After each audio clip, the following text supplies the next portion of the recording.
Ya, bismillahirrahmanirrahim. Assalamualaikum warahmatullahi wabarakatuh. Hari ini kita akan belajar mengenai the adaptive and innate immunity immune system. Jadi akan mempelajari mana imunitas dia yang adaptif, mana dia imunitas yang innate gitu ya. Nanti akan kita bahas satu persatu gitu. Selanjutnya sebentar Kak. Oke. Nah, kalau kita berbicara tentang imunologi gitu ya.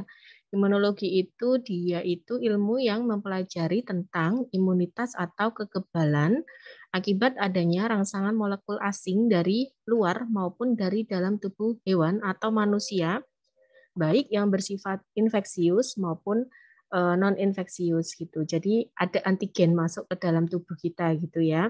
Itu yang disebut dengan rangsangan atau molekul asing itu tadi gitu. Sehingga itu nanti yang eh, akan mengakibatkan sistem imun di dalam tubuh kita itu dia akan bergejolak gitu ya karena adanya antigen yang masuk ke dalam tubuh gitu. Nah, lanjut. Nah, ini adalah sistem imun gitu. Sistem imun ini dibagi menjadi dua, dia yang non spesifik atau alamiah dan dia yang spesifik atau adaptif. Nah, dia yang non spesifik alamiah ini adaptif dibagi menjadi tiga, fisik, kemudian yang kedua larut, kemudian yang ketiga adalah seluler gitu. Nah, untuk yang dia fisik itu ada kulit, kemudian saluran pernafasan, kemudian ada saluran cerna, kemudian ada membran mukosa. Kalau semisalnya kulit jelas ya, ini kulit, ini lapisan kulit kita. Kemudian saluran pernafasan di situ ada juga rambut-rambut halus gitu yang ada di hidung kita itu adalah salah satu dari sistem imun non spesifik atau alamiah. Kemudian saluran cerna gitu nanti ada enzim-enzim di dalam saluran cerna. Kemudian ada membran mukosa juga gitu. Nah, kalau dia yang larut ini ada biokimia yaitu lisozim, kemudian sebaceus, asam lambung, laktoferin, asam neuraminik, kemudian yang humoral itu ada komplement, interferon dan CRP. Nah, ini kalau dia yang seluler ini dia fagosit. Fagosit itu artinya dia memakan gitu ya nanti ya. Dia akan menginvasi dan akan memakan gitu antigen atau virus bakteri yang masuk ke dalam tubuh gitu. Jadi ini nanti ada sel MN atau ada sel MN, ada sel PMN, kemudian ada sel NK, sel MAS dan juga basofil gitu. Nah, kalau untuk sel MN itu atau dia disebut dengan mononuklear itu terdiri dari limfosit, kemudian monosit, kemudian trombosit, kemudian faktor pembekuan klinogen dan juga ada komplement itu dia masuk ke sel MN gitu atau sel mononuklear. Nah, kemudian kalau dia itu sel PNM atau dia itu polimorfonuklear, itu dia itu sel ini itu berasal dari sumsum tulang, kemudian dari neutrofil, kemudian dari eosinofil, kemudian dari basofil. Yang kita bicarakan ini dia itu adalah salah satu atau salah banyak dari komponen-komponen yang ada di sel darah putih gitu. Nah, ini keduanya ini berperan saat terjadi peradangan atau inflamasi gitu. Jadi inflamasi peradangan itu kalau nama kerennya itu disebutnya adalah inflamasi itu. Nah, itu menunjukkan suatu respon inflamasi gitu. Dia akan sel MN dan PNN ini atau sel mononuklear dan juga sel polimorfonuklear ini dia akan bergejolak gitu ya. Dia akan merespon kalau semisalnya di situ terjadi inflamasi atau terjadi peradangan. Nah, respon inflamasi yang berkepanjangan ini dia akan menyebabkan efek sistemik gitu ya. Di antaranya nanti akan muncul sepsis gitu atau mungkin bernanah. Kemudian atau kalau enggak turunnya tekanan darah, dia menjadi diastolnya turun, kemudian sistolnya turun, kemudian ada gangguan-gangguan metabolisme lain. Nah, itu fungsi dari sel MN atau sel PNM. Kemudian kita masuk ke sel NK gitu ya atau sel natural killer gitu. Nah, ini sel natural killer itu atau yang kita singkat sebagai sel LNN ini dia adalah turunan dari sel limfosit. Nah, yang dihasilkan dari sel NK ini dia adalah interferon gamma gitu. Jadi dia itu adalah sitokin utama yang dihasilkan oleh sel NK ini saat teraktivasi oleh adanya rangsangan dari tadi itu antigen dari luar gitu. Semisal ada virus, bakteri itu karena dia ada rangsangan sehingga si sel natural killer ini dia berusaha untuk mencegah si apa namanya bakteri, antigen dan sebagainya yang masuk ke dalam tubuh itu dengan menghasilkan interferon gamma. Gitu. Nah, sel NK ini dapat mengakibatkan glikoprotein dari virus sehingga virus ini menjadi inaktif karena adanya glikoprotein gitu. Nah, jadi sel NK ini mengikat virus ini, mengikat glikoprotein dari si virus ini sehingga si virus ini dia bisa menjadi inaktif gitu. Nah, sitokin yang dilepaskan ini menjadikan virus itu inaktif. Jadi si peranan si sel NK ini pada saat diindus virus atau diindus oleh bakteri atau diindus oleh yaitu tadi semacamnya gitu, dia akan menyuruh pasukannya yaitu interferon gamma ini untuk dia mengikat glikoprotein virus gitu sehingga virus ini jadinya non aktif gitu. Nah, kemudian kita masuk ke sel mast gitu ya atau sel mastocyte gitu. Nah, ini sel ini mengandung granula itu yang kaya dengan histamin dan juga heparin gitu. Nah, seperti yang kita ketahui sendiri bahwa histamin itu dia itu fungsinya adalah untuk memperbesar pembuluh darah sehingga munculnya gejala peradangan dan melibatkan. Jadi pada saat histamin ini dia fungsinya untuk memperbesar pembuluh darah gitu ya.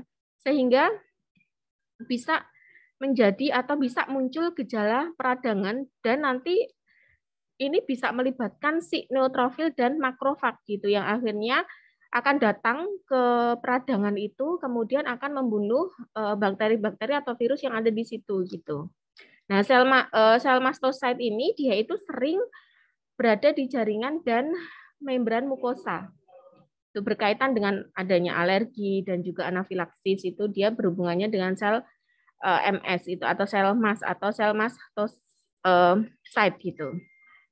Nah, kemudian kita masuk ke basofil gitu ya. Yang ada di sini adalah basofil gitu. Jadi basofil ini dia itu memainkan peranan reaksi alergi seperti asma itu. Dia mengeluarkan histamin dan juga mengeluarkan heparin gitu. Jadi si basofil ini dia sangat concern pada kondisi-kondisi alergi seseorang gitu. Nah, kemudian kita masuk ke sel B gitu ya. Jadi sel B ini dia itu adalah limfosit itu yang memperagakan peran penting pada respon imun humoral gitu yang berbalik pada imunitas seluler yang diperintahkan oleh sel T. Jadi saling bekerjasama antara sel B dan juga sel T gitu. Nah, fungsi utama dari sel B ini adalah untuk membuat antibodi itu melawan antigen gitu. Jadi dihasilkan antibodi kemudian untuk melawan antigen. Antigen itu adalah virus-virus yang masuk ke dalam tubuh itu dinamakan dengan antigen. Makanya swab antigen itu artinya ada nggak sih virus yang masuk ke dalam tubuh, jumlahnya berapa, titernya berapa gitu. Nah, pada saat sel B ini teraktivasi oleh antigen atau teraktivasi oleh virus itu sel B ini dia berdiferensiasi itu menjadi sel plasma. Jadi sel B ini dia bisa berubah menjadi sel plasma yang menghasilkan molekul antibodi gitu. Antibodi dari antigen yang terikat gitu. Jadi ada IgG gitu, dia mengikat mikroba dengan sangat efisien gitu. Terus ada IgM, itu dia mengikat bakteri. Kemudian ada IgA, itu yang terdapat pada intestinum, saliva, lapisan mukosa, dan pencernaan. Ada IgE, dia yang mengikat parasit dan merupakan penyebab utama dari alergi. Jadi kadang kalau alergan itu dia ditesnya adalah IgE-nya gitu. Nah, terus ada IgD gitu ya yang selalu terikat pada sel B gitu dan memperagakan peran untuk menginisiasi respon awal sel B. Jadi sel B ini direspon dulu oleh IgD gitu. Itu ya. Nah, kemudian di sini ada seluler, ada sel T, TH1, TH2, TS, TR, terus kemudian ini. Jadi bedanya kalau humoral dan seluler ini dia sel, kalau di sini itu dia bukan sel tapi berupa protein-protein gitu. Lanjut. Nah, ini ada di mana saja sih itu tadi? Ada di nodus limfa, ada di timus, sumsum tulang, kemudian limfa.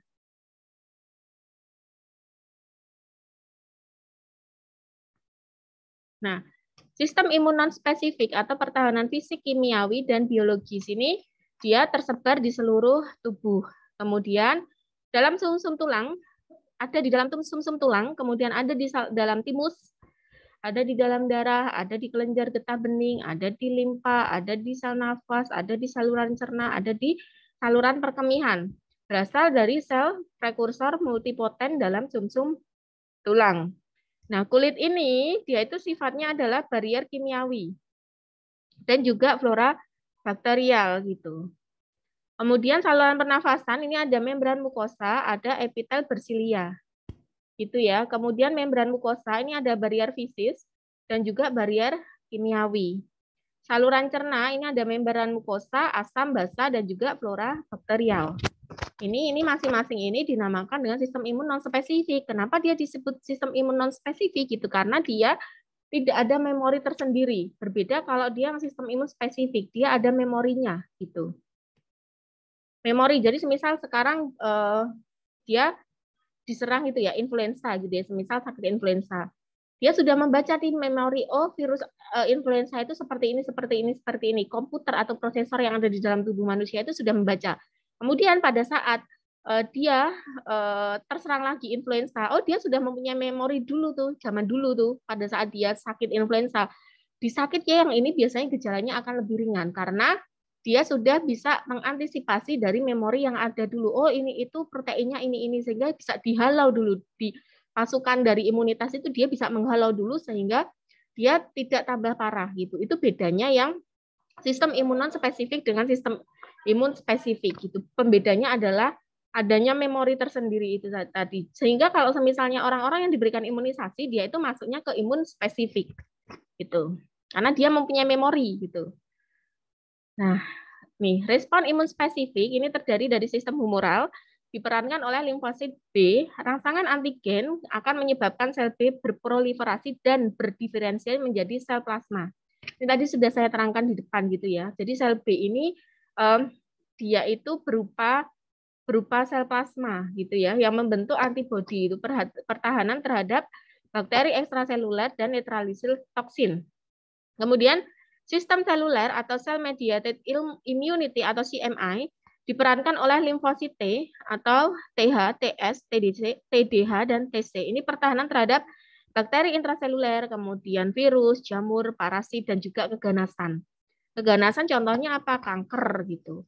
Nah, ini antibody dependent cellular immune response. Ini ada sel NU yang menghasilkan sel K. Nah, ini komponen imunitas tubuh, ini ada innate atau natural immunity, itu imunitas yang sudah ada sejak fetus atau dilahirkan. Jadi kalau natural imun itu sudah ada sejak dia dilahirkan gitu ya. Dia bersifat non-spesifik gitu, dia bersifat non-spesifik, kemudian imunitas non-spesifik, kemudian berperan sebagai garis pertahanan pertama terhadap invasi substansi asing ke dalam tubuh. Jadi untuk innate atau natural immunity, ini dia itu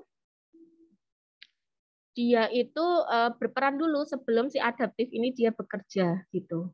Itu ya. Nah, terus kemudian yang kedua ini ada accurate atau adaptive immunity. Imunitas yang didapatkan contohnya dari mana? Ya dari imunisasi bisa, dari dulunya dia pernah terpapar bisa gitu. Bersifat spesifik atau imunitas spesifik itu berkembang karena diinduksi atau distimulasi oleh intervensi substansi asing yang masuk ke dalam tubuh. Nah, ini substansi asing yang menginduksi imunitas spesifik ini disebut dengan antigen. Makanya kan ada swab antigen, swab antigen gitu ya. Salah satunya adalah untuk mendeteksi adanya virus tersebut gitu. Nah, ini innate atau natural immunity gitu. Pembedanya ya ini adaptif atau accurate immunity gitu. Ini resistensi tidak berubah pada infeksi berikutnya. Artinya dia tidak mempunyai memori. Tidak mempunyai memori, kemudian kalau dia yang adaptif ini resistensi menjadi lebih baik pada infeksi berikutnya. Karena dia sudah mempunyai memori, sehingga biasanya gejala-gejalanya itu dia akan lebih ringan dari sebelumnya. Gitu. Kemudian soluble faktornya dia ada lysosome, komplement, dan interferon. Dan dia ada antibody.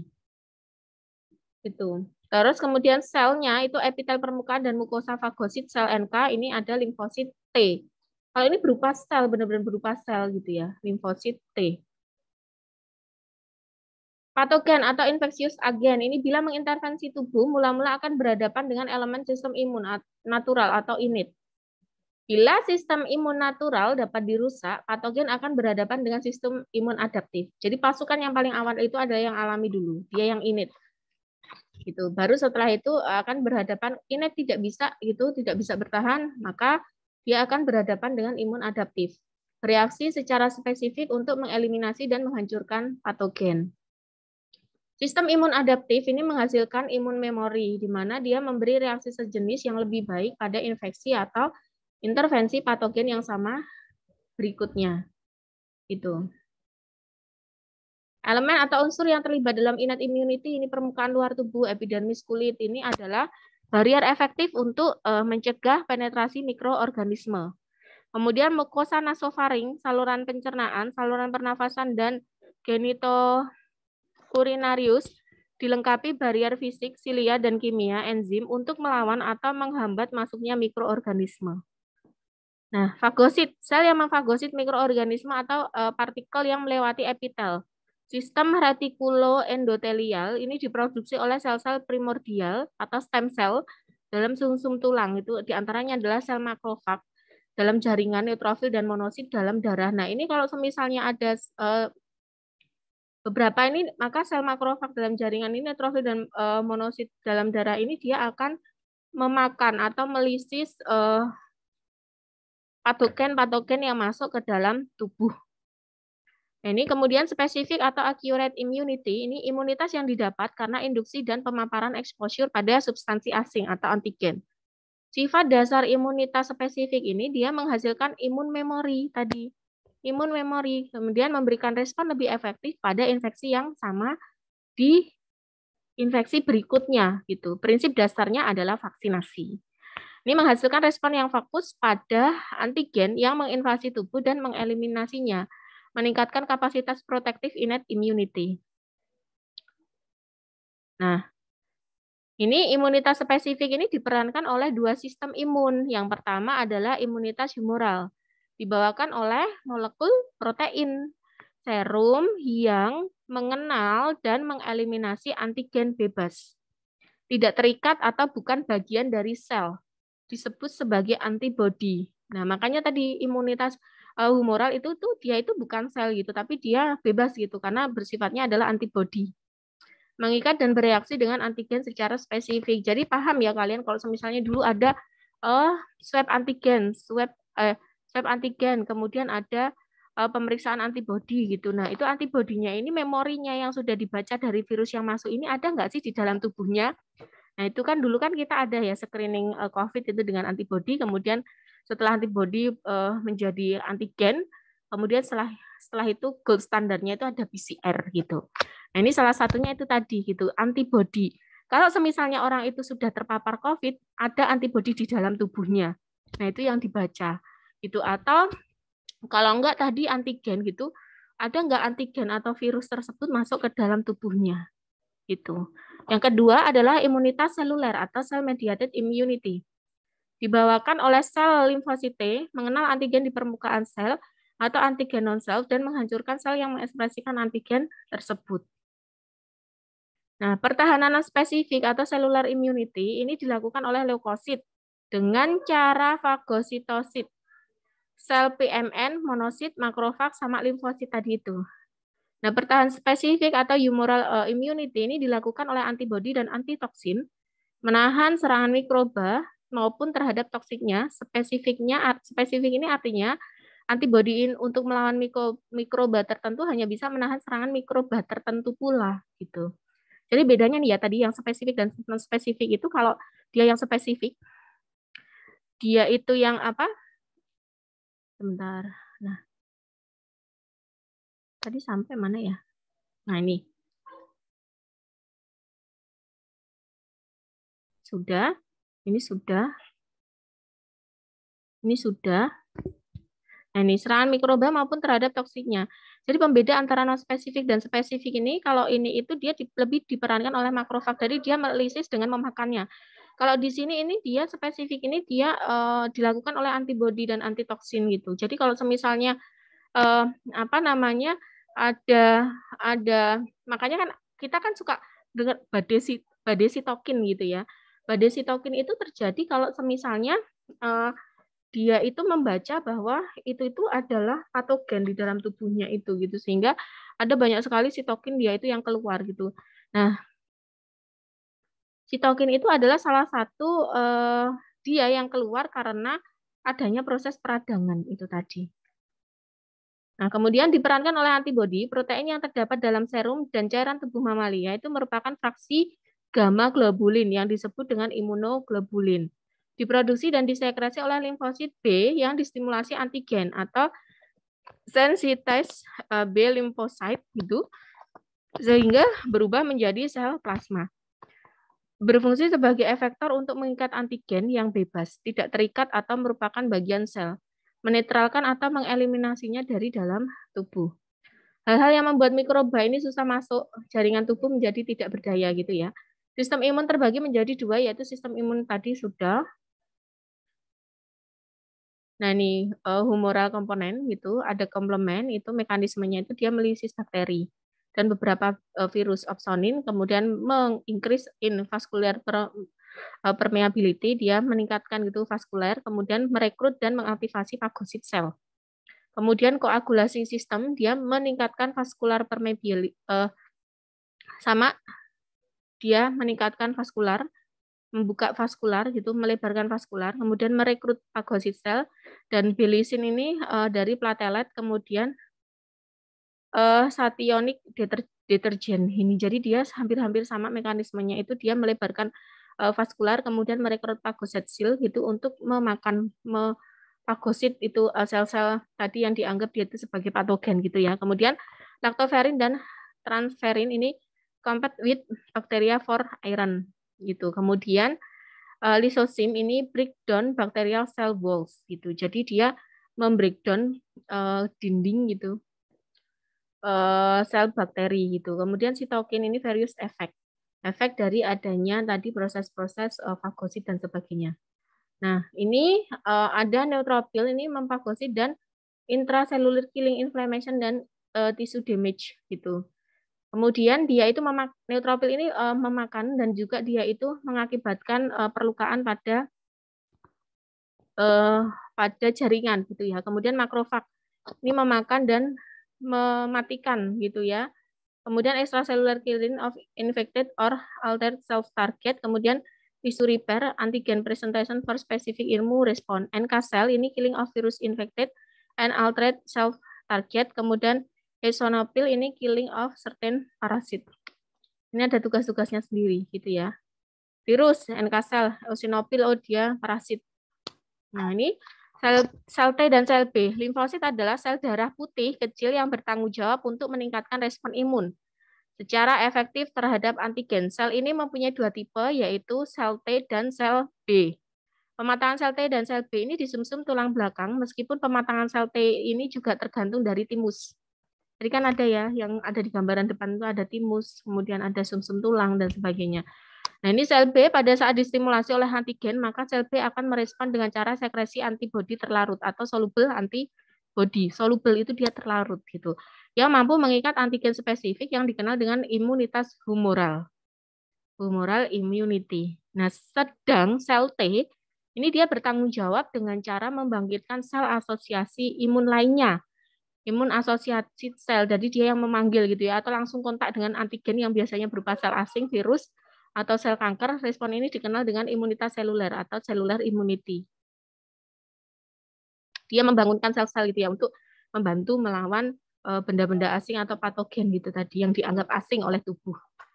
Ini berdasarkan jenis sel yang terlibat, respon imun ini dibagi menjadi respon imun seluler berupa proliferasi dan diferensiasi dari limfosit T seperti sel T helper, sel T sitotoksik, dan sel T supresor dengan fungsi efektornya masing-masing.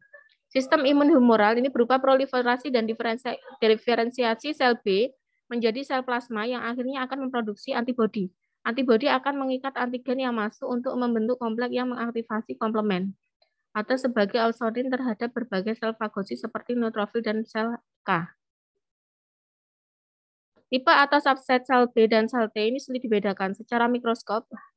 Sedang untuk membedakannya adalah terletak pada permukaan molekulnya. Biasanya yang digunakan untuk membedakan kedua sel tersebut adalah marker protein pada permukaan sel yang disebut dengan cluster differentiation atau CD.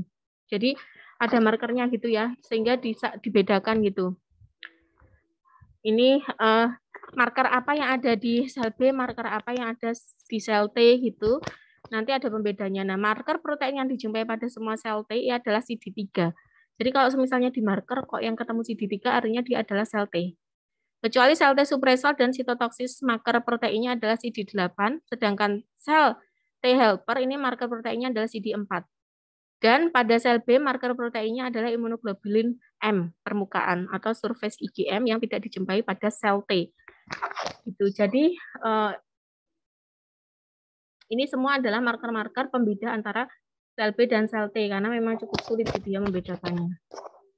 Nah, ini limfosit T ini berkembang dari stem sel-sel dalam sumsum tulang, bermigrasi ke dalam timus dan berdiferensi menjadi sel T matur. Sel T matur ini mengekspresikan antigen binding protein di permukaan selnya, disebut reseptor sel T atau TCR, yang terdiri dari dua protein subunit alfa, beta, dan juga gamma. Dihubungkan oleh ikatan disulfida, kemudian TCR ini mengenal Ag di permukaan sel yang berasosiasi atau dipresentasikan molekul MHC atau HLA. Ini kalian next tune saja ya, gitu. Bila sel T naif kontak dengan antigen, sel T berproliferasi dan berdiferensiasi menjadi sel T memori dan sel efektor. Tadi makanya sel T itu kan fungsinya tadi dia membangkitkan sel-sel yang lain untuk mencegah apa ya? Mencegah adanya benda asing masuk ke dalam tubuh gitu atau yang disebut patogen. Nah, subpopulasi sel T ini sel T helper TH dan sel T sitotoksik atau TC. TC ini dibedakan berdasarkan marker protein membran sel. CD4 itu TH, CD8 itu sel T atau TC atau sitotoksik gitu ya. TH ini setelah kontak dengan antigen berubah menjadi efektor yang mensekresi sitokin. Sitokin itu nanti ada sitokin itu banyak ya. Banyak sekali kalau kalian membaca dan kalian cukup nice to know saja gitu. Mengaktifkan sel B. Kemudian TC ini atau sel T sitotoksis ini memfagosit dan efektor lainnya. Nah, TC ini atau sel T sitotoksik ini setelah kontak dengan antigen ini berubah menjadi efektor yang memediasi reaksi sitotoksik, membunuh atau melisis sel yang mengekspresi Ag. Sel terinfeksi virus, sel terinfeksi mikroorganisme, intrasel, kemudian sel tumor, dan sel alograf. Nah, ini respon imun berlangsung dalam beberapa fase. Fase kognitif itu artinya dia mengenali dulu. Mengenali antigen gitu, dia mempelajari dulu antigennya gitu, mempelajari dulu virusnya itu. Dengan mengikat atau membinding gitu ya bahasa Inggrisnya itu, atau bahasa kerennya itu dibinding gitu, artinya diikat itu antigen dengan reseptor spesifik. Nah, kemudian di permukaan limfosit, ini limfosit B, ini mengikat antigen pada Ig permukaan. Nah, limfosit T ini mengikat fragmen Ag atau MHC HLA pada TCR. Kemudian setelah dari fase kognitif, dia ada fase aktivasi ini. Jadi setelah dipelajari, kemudian diaktifkan gitu. Limfosit berproliferasi atau ekspansi kolonal dari limfosit. Spesifik terhadap antigen tersebut, limfosit berdiferensiasi limfosit B, secreting cell atau sel plasma, AB mengikat Ag bebas atau soluble Ag. Nah, limfosit T, mediated killing, mengaktifkan makrofag membunuh mikroba intraseluler. Kemudian, melisis sel yang mengekspresikan Ag asing dan Ag virus. Kemudian fase efektor, ini eliminasi dan atau netralisasi Ag. Memerlukan partisipasi sel-sel non-limfoid. Secara kolektif disebut sel-sel efektor. Kemudian kompleks Ag-AB ini difagosit sel-sel polimorfonukleus dan mononukleus dalam sirkulasi. Mengaktifkan sistem komplement untuk melisis dan fagosis mikroorganisme Kemudian limfosit T ini tersensitasi mensekresi sitokin, mengaktifkan sitolisis dan fagositosis. Kelainan atau malfungsi sistem imun ini, sistem imun yang bekerja tidak normal ini memberi respon atau reaksi tidak normal, menyebabkan konsekuensi patologi tertentu pada individu yang bersangkutan gitu. Jadi nanti ada reaksi hipersensitivitas. Karena respon yang berlebihan sehingga menjadi reaksi alergi ini dipicu oleh overproduksi IgE. Kompleks IgE antigen itu mengaktifkan sel mas mengalami degranulasi menghasilkan histamin yang pada akhirnya dia akan menyebabkan alergi. Autoimun ini mengenal komponen sel sebagai asing, antigen asing. Kemudian sistemik lupus erythematosus ini rematik, ini rheumatoid arthritis, kemudian diabetes tipe 1 dan rematik jantung. Antigen presenting cell atau APCS ini adalah sel aksesoris yang berfungsi mempresentasikan antigen terhadap limfosit agar respon imun ini berhasil dengan baik. Gitu. Banyak antigen yang harus ditelan dan diproses tadi mencaplok itu loh. Fagosit itu tadi secara intraseluler kemudian dipresentasikan ke permukaan agar dikenali oleh limfosit. Nah, macam antigen tersebut antara lain sel kanker, kemudian virus, kemudian sedang untuk antigen yang berupa protein akan diproses dan dipresentasikan menjadi peptide.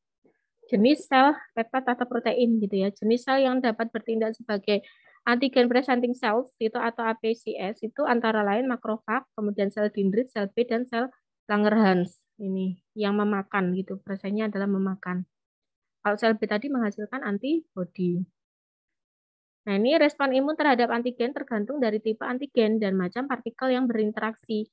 Pengaktifan sel B ini dapat melalui dua arah, yaitu pertama secara langsung kontak dengan antigen terlarut, soluble antigen atau natif antigen. Ini kedua pengaktifan sel B ini melalui sel T helper.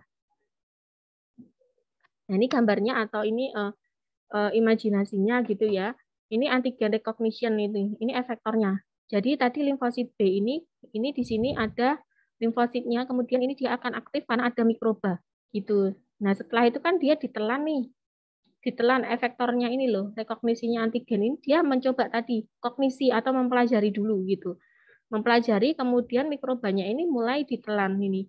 Ditelan ke dalam sini. Nah, pada saat dia ditelan ini dia sudah proses aktivasi, dia sudah proses selesai dalam proses apa? Mempelajari gitu. Oh, ternyata seperti ini ya, dia sudah bisa menghasilkan memori. Oh, ternyata seperti ini nih dindingnya, lapisan dinding dari mikrobanya. Oh, ternyata seperti ini ya bentuknya dan sebagainya sehingga dia bisa melepaskan antibodi.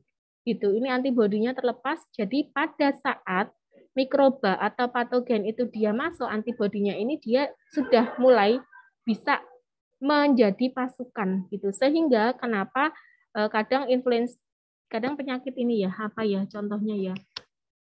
Orang yang awal-awal dulu, semisal bayi itu dia masih belajar gitu ya, influenza. Kemudian setelah dia agak dewasa gitu terkena influenza itu dia gejalanya akan sangat ringan gitu. Akan lebih ringan, sorry bukan akan sangat ringan, tapi akan lebih ringan gitu karena itu tadi dia sudah mengeluarkan antibodi atau sel memori itu tadi untuk membunuh atau menghalau virus yang aktif yang masuk gitu. Nah, kemudian ini helper T atau limfosit ini sama mikroba antigen itu dipresentasikan oleh antigen selnya. Ini reseptor-reseptornya ini dia mulai mengikat. Pada akhirnya dia akan menghasilkan sitokin itu tadi. Sitokin dia akan dihasilkan, kemudian dia pada akhirnya akan memakan. Nih, aktivasi of makrofag, kemudian terjadi inflamasi atau peradangan, kemudian aktivasi, proliferasi, dan diferensiasi. Jadi dia akan mulai berdiferensiasi, kemudian dia akan mulai melepaskan, membelah, kemudian memakan gitu. Nah ini contohnya ini. Nih, ini adalah imajinasi gitu ya. Dari masing-masing yang sudah dijelaskan di depan tadi. Sel B teraktivasi ini setelah berinteraksi dengan antigen sel TH. Ini kalian nice to know saja gitu ya, tidak perlu sampai benar-benar paham. Yang penting kalian paham bahwa oh ternyata ini loh pembedanya innate immunity dengan specific immunity. Oh pembedanya adalah dia mengeluarkan memori yang spesifik. Kalau yang tidak spesifik itu dia hanya alamiah atau natural killer saja gitu. Dia tidak yang sampai mengeluarkan memori gitu sehingga kalau misalnya ada bakteri lagi yang masuk ya dia akan seperti dulu saja gitu, tidak menyebabkan gejala itu menjadi ringan gitu. Yang menyebabkan gejala menjadi ringan itu adalah sel B pada saat dia menghasilkan memori atau antibodi gitu ya. Nah, ini sel B teraktivasi setelah berinteraksi dengan antigen sel TH. Selanjutnya, sel B ini mempresentasikan antigen ke permukaan melalui MHC2 agar dikenali oleh sel TH atau CD4+. Ini tadi markernya dari sel T gitu ya, yang selanjutnya akan mensekresi limfosit yang sesuai sebagai stimulator sedangkan untuk sel B-nya tadi memproduksi antibodi. Jadi pembedanya antara sel B dan sel T ini, kalau sel B itu menghasilkan antibodi, kalau sel T itu tadi dia menghasilkan banyak sitokin ini contohnya. Ini tadi ya. Kemudian adanya pengikat sel B dan antigen akan mengaktifkan komplement yang berfungsi untuk melisis sel target. Melisis itu dia menghilangkan atau memakannya. Dan pengaktifkan sel fagosit karena yang bertugas untuk memakan itu adalah fagosit atau makrofag gitu. Nah, proses ini kebanyakan terjadi pada makrofag untuk membersihkan infeksi mikroorganisme. Ini jadi ada marker-marker tertentu di mana dia bisa semisal nih ini dicurigai HIV gitu ya. Itu biasanya akan ada marker-marker seperti sel T atau sel B-nya itu nanti setelah dilakukan pengukuran itu akan terekspresi CD4-nya berapa gitu. Gitu. Tinggi biasanya kalau untuk kasus-kasus HIV. Nih, sel T ini teraktivasi terhadap antigen jika antigen sudah diproses oleh APC, tetapi juga dia itu tergantung dari jenis MHC yang terlibat atau sel sitotoksik tadi yang CD markernya ada CD8+ atau sel T tadi ada CD4+ gitu. Ini jika APC mempresentasikan antigen berikatan dengan MHC1, nah maka sel yang distimulasi adalah sel T. Tetapi jika dipresentasikan MHC2, maka yang distimulasi adalah sel T helper atau TH-nya. Ini. Sel T sitotoksik ini bertugas secara langsung membunuh sel target. Sedangkan sel T helper ini berfungsi untuk mensekresikan bermacam-macam interleukin seperti panjang ya kalau diceritakan, jadi kalian cukup tahu saja gitu. Bermacam-macam interleukin. Jadi nanti ada dia itu interleukin 6, IL6, IL8 gitu, IL12 itu banyak sekali interleukin itu nanti yang akhirnya kan tadi kan sel T itu kan dia membangkitkan sel-sel yang lain, memberikan sinyal untuk sel-sel yang lain untuk ikut bertempur gitu ya melawan penyakit gitu, melawan patogen atau antigen atau virus yang masuk ke dalam tubuh kita. Nah, ini salah satu yang memprovokasi ini adalah interleukin gitu. Itu ada interleukin itu adalah faktor-faktor proinflamasi gitu. Ini untuk mengaktifasi sel B dan sel T untuk berinteraksi dengan sel imun lainnya seperti makrofag, granulosit, limfosit terhadap antigen. Nah, ini kita masuk ke topik infeksi, patogenesis infeksi.